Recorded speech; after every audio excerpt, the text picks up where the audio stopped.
Hi friends, a warm welcome to my YouTube channel Shanthi Priya Grammar Classes. Hope you are all safe. In the previous video, we have discussed about the modal auxiliaries. Now in this video, let us discuss about the finite and non-finite verbs. So please watch this video till end. Then only you will be able to understand the concept clearly. And please don't forget to subscribe my channel, press the like button and share my videos, and whatever doubts you have, you can put it in the comment box. And please, you can follow me in Instagram and Twitter also. I'll put the link of Instagram and Twitter in the description box so that you can follow me in that also. Okay, now let us come to the topic finite and non-finite verbs. Okay, what all we are going to learn in this topic is what are finite verbs with examples, what are non-finite verbs with examples, types of non-finite verbs, definitions with examples, difference between present participle and gerund. Okay, now let us first learn what is a finite verb. A verb which shows time or a verb which is limited by number, person and gender of the subject is known as a finite verb. That means which shows time. A verb which shows time is what? Tense, na? So like whether the work has happened in the past, or whether the work is going on at present, or whether the work will be done in the future, will be going on in the future. So that one. So based on the tense, the verb will change, and it is limited by number. Based on the number means whether it is a singular subject or plural subject, and based on the person, okay, like first person singular pronoun or second person singular pronoun or third person singular pronoun or first person plural pronoun or second person plural pronoun or third person plural pronoun. Like that, number of the subject, person of the subject and tense of the tense and gender of the subject also. It will change. So we call it as finite verb. If you take the example, Neha writes letters. Here, Neha is singular. So you have a third person singular. Okay, so we have written what here? Writes. They write letters. They is third person plural pronoun. So you have written write.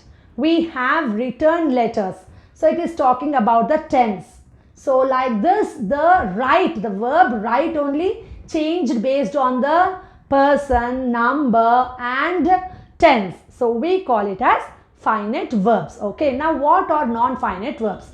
A verb that does not show time or a verb which is not limited by number, person and tense of the subject is known as non-finite verb. That means what? It doesn't change based on the tense or based on the person or based on the number or based on the gender of the subject. We call it as non-finite verbs. If you take the example, Raman tries to sing. Here, to sing, it doesn't change. It doesn't change. We try to sing. They try to sing. In these three sentences also, to sing did not change based on the number, based on the person, based on the gender and based on the tense. Okay, we call it as non-finite verbs. Okay, now let us see the types of non-finite verbs. In your non-finite verbs, you have infinitive, gerund and participle. In your infinitives, you have bad infinitive and to infinitive. Gerund is also like you will get verb plus ing form and it will act as a noun. Participle, in your participles again you have three types, that is present participle, past participle and perfect participle. So let us discuss about these in detail, children. Okay, so what are infinitives? An infinitive is nothing but it is 2 plus V1. 2 plus V1 means first form of the verb that functions as a noun, adjective or adverb. These infinitives will function as a noun, adjective or adverbs. Like if you take examples, to eat, to run, to love, to help, to sleep, to dance, to smoke, etc. Functions of infinitives. An infinitive may act as a subject of the sentence. It will come as a subject of the sentence, or it may come as the object of a verb, or it may be a subject complement. If you take infinitives as a noun, which will act as a noun. If you take to rest is the only thing and I want right now. So to rest is acting as a noun here. Okay, it is acting as a subject in a sentence. So it is this to rest is acting as a noun. I just want to sleep. So it is acting as an object of a verb want. So it is also a to infinitive. And it is acting as a noun here. One of my talents is to mimic people. So to mimic people is acting as a subject complement. It is acting as a subject complement. Okay, so in these three sentences, this infinitive is acting as a noun. Next, infinitives which acts as an adjective. The person to blame is me. So which type of person? To blame is me. Okay, the right thing to do is to call the police. What is the right thing to do? Okay, next, do you need anything to eat? So it is acting as an adjective in a sentence. Next, now let's see, infinitives as an adverb means I went there to help you. Why did you go there? To help. So it is acting as an adverb. Max is working very hard to earn more money. So why is Max working very hard? To earn. So it is also acting as an adverb. She called me last night to ask a favor. Why did she call you? To ask a favor. So it is nothing but these all are acting as an adverb. Okay. Next, participles. Participles are structures that are actually made from verbs, but characterize them by showing any situation, object or person. It is made by verbs. Actually, participles are made by verbs. Okay. So what do? We characterize them by showing any situation, object or person. So in your participles also you have three types of participles, that is present participle.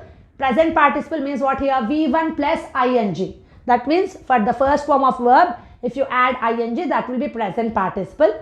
Past participles usually end in ed, d, t, en or n. Perfect participles usually end on en or n. Okay. Now let us see here. The bored man went to sleep during the discussion. The boring man put other people to sleep during this discussion. If you observe these two sentences, the first sentence is the past participle, bored. You have added d for that. Okay. Is used to mean that the man himself was bored. In the first sentence, the man himself was bored. Okay. In the second sentence, the present participle, boring is used to mean that the man was boring to others. In the first sentence, the man himself was bored. In the second sentence, the man is boring to others. Understood? Yes, now if you see next, perfect participle. Perfect participle is formed by using having before the past participle. Before the past participle, if you use having, then it is called as perfect participle. It also works as a verb or an adjective.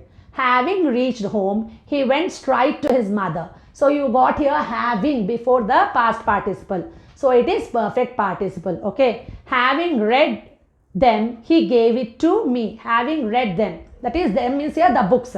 Having read the books, he gave it to me. Okay, like this. Okay, children. So you got having before the past participle. We call them as perfect participles. Okay. Now let us see the gerund. The gerund is a verb that acts like a noun in a sentence. So it will act as a noun in a sentence. The subject in which the names are used in the sentence is used in the case of the object. The names are used in the sentence, like the subject in which the names are used in the sentence is used in the case of the object. The gerund is obtained by adding the ing tag to a verb root. That is what? V1 plus ing. What the gerund is formed by adding V1 plus ing.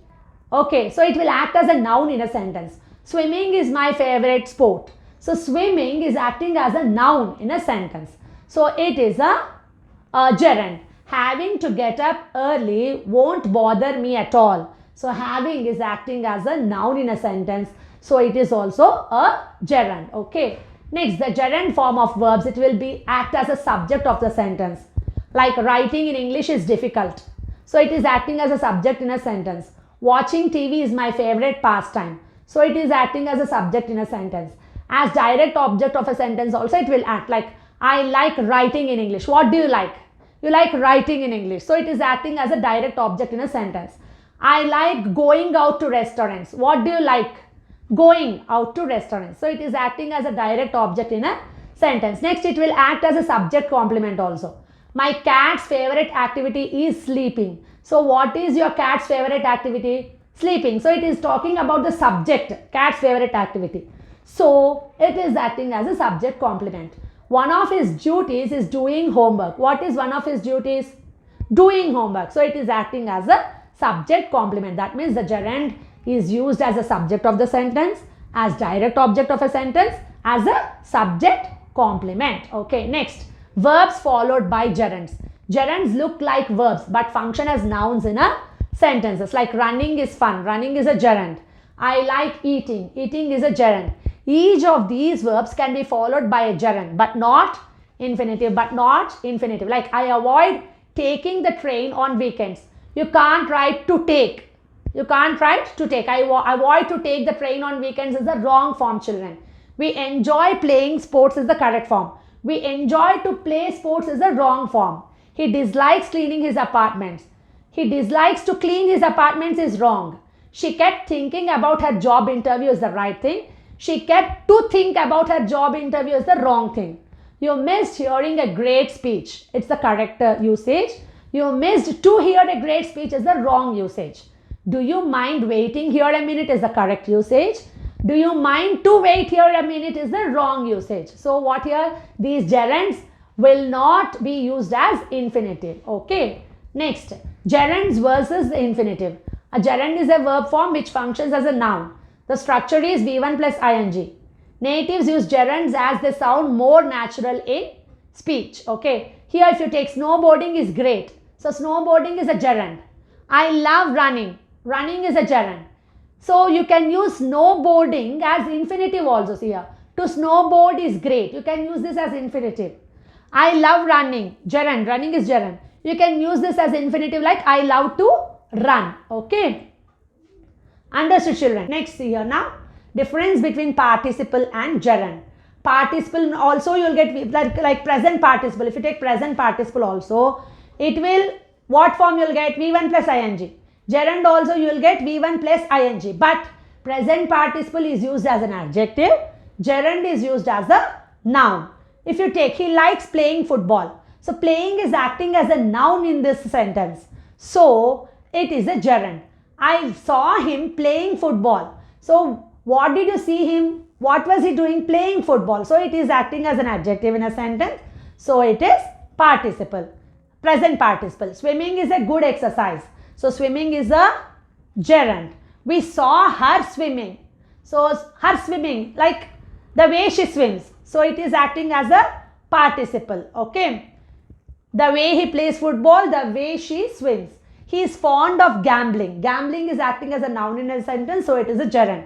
I saw him gambling. So the way he gambles. So it is acting as a participle. In this way, you can form the difference between the present participle and the gerund, children. So with this, I am going to end this topic, children. Hope you all have understood this topic. So thank you very much for watching my YouTube channel, Shanthi Priya Grammar Classes. And please don't forget to subscribe my channel, those who have not yet subscribed. And press the like button. Whatever doubts you have, you can put it in the comment box.